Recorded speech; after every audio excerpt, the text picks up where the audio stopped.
नमो बुद्धाय, नमो धम्माय, नमो संघाय. सर्वांचे स्वागत आहे आपल्या बुद्धा मोटिवेशनल स्टोरी चॅनलवर. बुद्ध हे समजून घ्या. बुद्ध म्हणजे आचरण, कोणतं वाईट आचरण सोडून देण्याचा मार्ग. बुद्ध म्हणजे आचरण, चांगला मार्ग शिकण्याचा मार्ग. आणि हे बुद्ध म्हणजे कोण आहे सध्या वर्तमानामध्ये? तर बाबासाहेब तथागत सम्यक संबुद्धाचा हा धम्म बाबासाहेब आपल्या जीवनात उतरवतात आणि हा धम्म बाबासाहेब संविधानामध्ये टाकतात. म्हणून वर्तमानामध्ये जे 5 गुरुकर्म आहेत, 5 गुरुकर्म म्हणजे कोणते? आईचा खून. जो मनुष्य 5 गुरुकर्म करतो तो कधीही सुगतीला जात नाही आणि अनंत बनत नाही. गुरुकर्म, 5 गुरुकर्म होऊ देऊ नका. 5 गुरुकर्म झालेला मनुष्य पूर्ण समजा शुद्ध घीनं त्याला आंघोळ घातली आणि असा तो उघडा मनुष्य जर एखाद्या मजलीहून पडला तर त्या माणसाला कोणी वाचू शकत नाही, कारण त्याचं सगळं अंग हे तेलाने तुपाने चोपडं झालेलं आहे.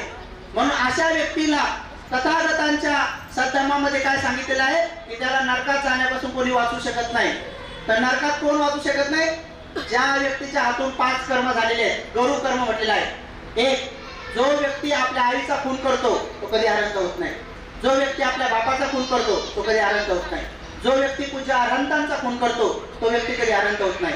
जो व्यक्ती तथागत सम्यक संबुद्धाच्या अंगाचं रक्त काढतो, इजा पोचवतो, तर तो व्यक्ती कधीही अनंत होत नाही. आणि जो व्यक्ती संघामध्ये फूट पाडतो, भेद पाडतो, समाजामध्ये समजा फूट पाडतो, भेद पाडतो, तर तो व्यक्ती कधीही अनंत होत नाही. मग तो भिक्खू असो का भिक्षुणी असो, त्याने अंगावर चिवर जरी परिधान केलं तर 5 गुरुकर्म केलेली व्यक्ती कधी अनंत होत नाही. आता हे 5 गुरुकर्म म्हणजे आईचा खून. म्हणून वर्तमानामध्ये आईमध्ये 2 गुण असतात. पहिला गुण, आई आपल्या सगळ्या पोरावर समान प्रेम करते. मोठ्या पोरांना डबा देते, त्याचं वय झाल्यानंतर लग्न करून देते, आणि जन्मलेल्या पोराला लागलं तर दूध देते, शाळेतल्या पोराला वही पेन पुस्तके देते, त्यांच्या गरजानुसार त्यांना देते. असं सारखं नाही. सारखं म्हणजे मोठ्याला बायको करून देते आणि जन्मले त्याला बायको करून देते असं नाही करत ती. म्हणते याची गरज सध्या बायकोची आहे, याची गरज सध्या दुधाची आहे, त्याची गरज पुस्तकाची आहे. तर आईचा हा स्वभाव असतो की आपल्या मुलांवरती प्रेम समान करते, पण त्यांच्या गरजानुसार त्यांची पूर्तता करते. म्हणून सध्या आईचा खून या आईचा खून होऊ देऊ नका. बाप दुसरी आहे, बापाचा खून होऊ देणं. तर बाप कोणाला म्हणतात? बाप म्हणजे भारतीय संविधानात सध्या आपला पिता म्हणतात. कारण बाबाची जबाबदारी काय असते पिताची? की आपल्या मुलाचं लालन पालन चांगलं करणे, त्याला चांगलं शिक्षण देणे, चांगलं शिक्षण दिल्यानंतर योग्य वेळी त्याला चांगल्या प्रकारची पत्नी मिळवून देणे, त्याचा संसार उभा करून देणे. आणि अशा प्रकारे बापाची जिम्मेदारी सध्या कोण निभवत असेल तर बापाची जबाबदारी सुद्धा भारतीय संविधान निभवत आहे. म्हणून भारतीय संविधान जर टिकवायचं असेल तर 2 मार्गाने टिकवले जातं. एक तर तुम्ही आपले पोरं प्रशासनात पाठवा. आपले पोरं प्रशासनात पाठवा म्हणजे मोक्याच्या मारेच्या जागेवर पाठवा, जिथून टहाळणी करता येईल आणि सगळ्यांना न्याय देता येईल अशा जागेवर पाठवा. म्हणून आपले पोरं क्लास 1 अधिकारी बनवा. आताच आपल्या पोरापुरीला इंग्रजी माध्यमातल्या शाळेत टाका. पोरापुरी जास्त बड्डे साजरे करत बसू नका, सोनं नाणं घेऊ नका, जास्त घरादार खर्च करू नका. उद्या जर स्कॉलरशिप बंद झाल्या, काही पण झाले, जर शिक्षण बंद झाले तरी आपले शिक्षण थांबले नाही पाहिजे. म्हणून पैसे जपून वापरा. असे पैसे कुठे खर्च करू नका. हिंदू धर्माच्या उत्सवावर त्यावर खर्च करू नका. असलं की बसा बसा, नसलं की दाती चुकून बसा, असं वागू नका. आणि लक्षात नीट पैसे वापरा. नाही तर कोण घेते 7 पीस, मग मी पण घेते पीस. कोण घेतला घरात हास, मुनावरेल म्हणते मी घेतो, तुम्ही घ्या हास, मला घ्या हास. कोण घेतला की मी ओढीला, मग आपल्या घरी आणा ओढीला, तुमचा बोर्डा कंबरटा चालतंय, असं वागू नका. काही महिला अनुकरण करतात, तसं काही करू नका. म्हणून पैसे जपून वापरा आणि आपले पोरं प्रशासनात पाठवा. आणि तिसरी गोष्ट, अरहंत कोणाला म्हणतात? ज्यांच्या चित्तातून राग, द्वेष, मोह समूळ निघून गेलेला असतो, अशा प्रकारचं चित्त, स्पॉटलेस लाईफ, त्यांना अरहंत म्हणतात. तर सध्या भारतीय संविधान हे कोणाचाही तिरस्कार करत नाही. भारतीय संविधान हे वितरागी आहे, वितद्वेषी आहे, वितमोही आहे.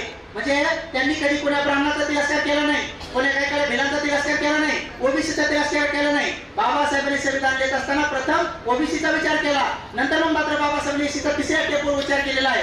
म्हणून आज बीजेएनटी असतील, एससी असतील, एनटी असतील, ओबीसी असतील, या सगळ्या भारतातल्या लोकांवर उपकार जर कोणाचे असतील तर त्या वितरागी, वितद्वेषी, वितमोही असलेल्या 395 कलम माणसाचे स्वभाव 395 स्वभावाचे असतात. अशा 395 कलमाचं अरहंताच्या गुणाचं संविधान बाबासाहेबांनी बनवलेलं आहे. म्हणून त्या संविधान रूपी अरहंताचा खून होऊ देऊ नका. आणि जर त्या संविधान रूपी अरहंताचा खून झाला तर तुम्ही कधी अरहंत होणार नाही, कारण 3रा गुरुकर्म होईल. आणि 4था गुरुकर्म म्हणजे काय? तथागताच्या अंगाचं रक्त काढू नका. तर तथागत हे महाकारुणिक असतात. तथागत एक महाकारुणिक असतात. म्हणून संपूर्ण जगामध्ये युनोनं सुद्धा भारतीय संविधानातले मूलतत्व स्वीकारलेले आहेत. ह्युमन राईटने सुद्धा भारतीय संविधानातले मूलतत्व स्वीकारलेले आहेत. जे ह्युमन राईट्स आहेत ना, तर हे संविधान आता पूर्ण विश्वात जाणार आहे. अनंत बाणाभंतीजी पण म्हटले की भारतीय संविधान हे आणखी 2500 वर्ष टिकणार आहे. जगातले सगळे संविधान दोनदा तीनदा लिहिल्या जाणार आहे. जेव्हा दुसऱ्यांदा तिसऱ्यांदा लिहिल्या जाणार आहे, तेव्हा भारतीय संविधानाचा आधार घेतला जाणार आहे. याचा अर्थ सगळं हे जग आंबेडकरांचे युग म्हणजे भारतीय संविधान युग म्हणून ओळखलं जाणार आहे. म्हणजे त्या वर्तमानातलं हे संविधानच बुद्ध आहे म्हणून तथागत आहे. आणि दुसरी गोष्ट, संघामध्ये भेद करू नका, भिक्खू संघामध्ये फुटाफूट करू नका. तर वर्तमान औरंगाबादमध्ये भगवान बुद्धाच्या भिक्खू संघालाच माना. हे सगळे आम्ही त्यांचे प्रतिनिधी आहोत. पण कधी असा विचार करू नका की इथं आपण या संघाचे आहोत. म्हणजे असं म्हणू नका की आम्ही लेणीवरल्या संघाचे आहोत किंवा बुद्धिबळ भतीजी संघाचे आहोत किंवा इंदवंश भतीजी संघाचे आहोत किंवा राहुल भतीजी संघाचे आहोत किंवा जालन्यावाल्याची संघाचे आहोत किंवा नवीन आमच्या हर्षबोधी भतीजी संघाचे आहोत किंवा सत्यवान भतीजी संघाचे आहोत किंवा असे वेगवेगळे संघाचे आहेत. आपण तथागताच्या संघाचे आहोत म्हणून संघामध्ये कधी फूट पाडू नका. सगळ्या संघाला समान समजा. ठीक आहे, एखादी भरतीच्या जरी असे आपलं सांगून सुद्धा नाही आले तर ते त्यांच्यावर सोडून द्या, ते त्यांचे कर्म ते पाहत बसतील. पण तुम्ही मात्र सगळ्या संघांवर समान श्रद्धा ठेवा आणि समान श्रद्धा ठेवून समान पूजा करा आणि म्हणून असे फूट पाडू नका, हे गरुकर्म होऊ देऊ नका. जर हे 5 गरुकर्म नाही झाले तर मात्र तुम्ही अनंत नक्की होऊ शकता कधी ना कधी. आणि जर हे 5 गरुकर्म आपल्या हातून झाले तर आपण अनंत होऊ शकत नाही. म्हणून माय माऊल्यांनो, गुन्ह्या गोविंदाने वागा आणि शेवटच्या टप्प्यात एवढं सांगा की पती पत्नीला चांगलं वागा, घरात भांडण तांडण होऊ देऊ नका, नवरा बायको भांडण होऊ देऊ नका. पत्नीने एक गुण जपा. अर्ध्या मिनिटात सांगतो की बायकोनं जर एक गुण जपला की नवरा येण्याच्या अगोदर जर महिला 15 मिनिटं आपल्या दरवाजात पाणी घेऊन उभी राहिली आणि नवरा आल्यानंतर या स्वामी म्हणून त्याचे जर पाय धुतले आणि त्याचे पाय दाबून धुले आणि संध्याकाळी सासू सासऱ्याला तेल लावून त्यांचे मालिश करून झोपली, त्या घरात भांडण होत नाही. तथागत त्रिपिटकामध्ये वर्णन करतात. हे महिलांचे गुण सांगत असताना सांगतात की कोणत्या घरामध्ये कलह होत नाही. तर जी पत्नी आपल्या नवऱ्याला दरवाज्यात येऊनच अशी उभी राहते हात जोडून, या स्वामी. एक महिला मला म्हणे, भंतेजी तुमचं म्हणणं खरं आहे पण नवरा तसं कुणी पाहिजे ना. म्हणे आता काय तसं काय कुठं लिहिलेलं नाही म्हटलं. तसं एवढं सांगितलेलं आहे त्याचे पाय धुवा, कुणी एकत्र कुणी ते नाही सांगितलेलं म्हटलं, पण त्याचे पाय धुवा सांगितलेलं आहे. उपासिकांनो, तुम्ही जास्त कुणी सद्गुणी पाहू नका. म्हणून नवरा पेलेला असेल तर काय करा, मला पेलेला असलं तर 2 पोरा धरायला लावा तरी पाय धुवा. इकडे पडेल मला स्वामी पडू नका, इकडे पडेल मला स्वामी सावरा असं म्हणायचं म्हणलं. आणि जसं अंगावर वगैरे तरी म्हणा स्वामी कमी वाका तरी पाय घ्यायचंच म्हणलं. 15 दिवसामध्ये त्याला होश येतो.